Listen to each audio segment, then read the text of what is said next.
Hello. मैं आज आपको एक कहानी सुनाने वाली हूँ। क्या आपको सुनना पसंद है? ग्रेट। तो मैं आपको ये कहानी सुनाने वाली हूँ जिसका नाम है गोल। ये प्रथम पब्लिकेशन का है और इसका लेखन किया है नेहा सिंह और सबा खान। चित्रांकन है अलफिया हसन और पायरो। तो देखते हैं इस कहानी में क्या कहानी है। इस कहानी का नाम है गोल। ये क्या मैं देख रही थी?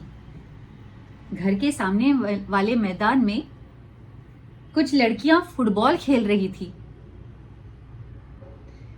मेरी ही उम्र की थी, मेरी ही मुमरा की। भाई अपने दोस्तों के साथ हर रविवार इसी मैदान में क्रिकेट खेलता है। उसके लिए ये रोज की बात थी। मैं हर रविवार होमवर्क खत्म करके रसोई में अम्मी का हाथ बटाती हूँ। मेरे लिए ये रोज की बात थी। आपको दिखाई दे रहा है? अगले रविवार मैं चोरी छुपके घर से निकली और दौड़कर मैदान में पहुंची। सुनो, क्या आप हर रविवार खेलते हो? दीदी से धीमी आवाज में पूछा। हाँ, हर रविवार। तुम भी खेलोगी? दीदी ने मुस्कुराते हुए पूछा। मैंने झट ना, मैं सिर हिला दिया और भाग गई वहां से। हिना, मेरा भाई दहाड़ा। वहां क्या कर रही हो? चलो घर जाओ, उसने बोला। अगले रविवार भी वही नजारा था। वही लड़कियां, वही फुटबॉल, वही जोश, वही मस्ती। ये क्या, इनायत भी है उनके साथ? मुझसे रहा ना गया। फौरन आवाज दी, इनायत, इनायत, तू मेरी अम्मी से बात करना आकर कि तुझे फुटबॉल खेलने दे। इनायत ने फुटबॉल को किक मारते हुए कहा। कुछ दिन बाद इनायत अपनी अम्मी और सबा दीदी के साथ मेरे घर आई। दीदी ने बात करनी शुरू की। हम लड़कियों को फुटबॉल खेलना सिखाते हैं, उससे क्या हासिल होगा? अम्मी ने हैरत से पूछा। घंटा भर समझना समझाना चलता रहा। आखिरकार अम्मी और अब्बू मान गए। अगला रविवार सुबह से मेरा दिल जोर जोर से धड़क रहा था। खुश भी थी, डरी भी हुई थी। इतने सारे लोगों के सामने, खुले आसमान के नीचे मैं दौड़ूंगी, किक मारूंगी और खेलूंगी, पर कैसे? मैं गिर गई और हड्डी टूटेगा तो क्या होगा? या तो फिर मैं खेल ही न पाई तो?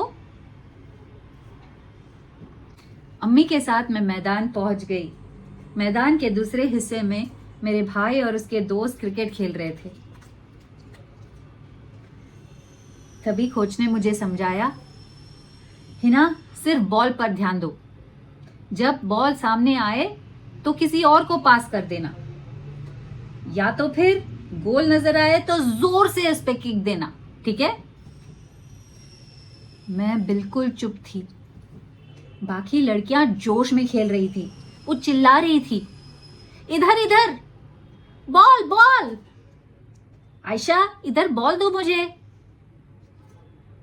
नाजो इधर इधर यार, पास पास। अचानक बॉल मेरे सामने आया। मेरे दिमाग से बाकी सब छू मंतर हो गया। अब सिर्फ मैं थी और मेरा फुटबॉल। मैंने जोर से बॉल को एक किक मारी। वाह हिना! सब मेरे लिए ताली बजाने लगे, अम्मी भी। भाई का मुंह खुला का खुला रह गया। बॉल मैदान के बाहर चली गई थी और मैं टीम के अंदर। जी हाँ, मैं इस अनोखी टीम का अटूट हिस्सा बन गई थी। बहुत खूब है ना?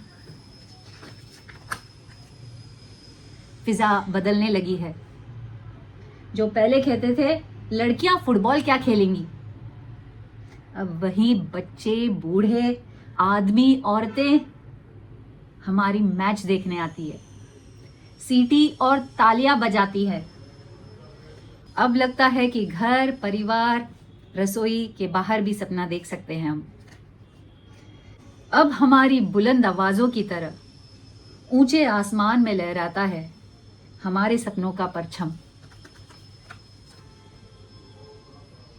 सिमरन, अगर परछम नहीं होता तो आज बुमराह की बहुत सी लड़कियां घर पर बैठ शादी की तैयारी कर रही होती। मदीना बोलती है, मुझे हौसला मिलता है जब मैं अपने अब्बू से बात करती हूँ, क्योंकि वो मुझे समझते हैं, वो बेस्ट अब्बू हैं। कुलसुम बोलती है, मैं पहले अम्मी के जैसे बनना चाहती थी, पर अब मैं खुद की तरह बनना चाहती हूँ। मंताशा बोलती है, मेरा सबसे पसंदीदा शब्द है उड़ान।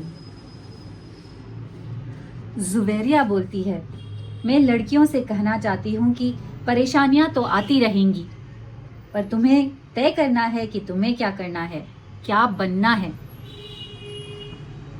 शबनम बोलती है, जब मैं ग्राउंड पर जाती हूँ तो यह सोचती हूँ कि आज मैं यहाँ से कुछ सीख कर जाऊंगी या तो फिर कुछ सिखा कर जाऊंगी।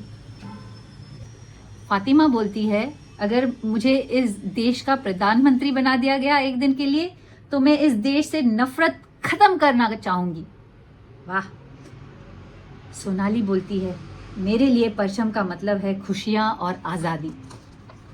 सो बच्चों, आपको लगता है ये सच्ची कहानी है? इसमें लिखा है, एक तरह से हिना की कहानी उन लड़कियों की सच्ची कहानी है जो परचम कलेक्टिव्स से जुड़ी हैं। यह मुमरा ठाणे स्थित एक गैर लाभकारी नारीवादी संस्था है। धर्म, जाति, लिंग और वर्ग से जुड़ी रूढ़ियों को तोड़ने के लिए सन 2012 में किशोरियों और महिलाओं के एक समूह ने इसकी स्थापना की। परचम शब्द उर्दू कवि मजाज की शायरी। तेरे माथे पर ये आंचल बहुत खूब है, लेकिन तू इस आंचल का एक परचम बना लेती तो अच्छा था। इस कविता से प्रेरित है ये परचम शब्द। परचम कलेक्टिव्स युवा लड़कियों को आर्थिक रूप से सशक्त बनाने में और उनके सपनों को पूरा करने के लिए काम करती है। आशा है बच्चों ये कहानी आपको पसंद आई होगी। नमस्कार।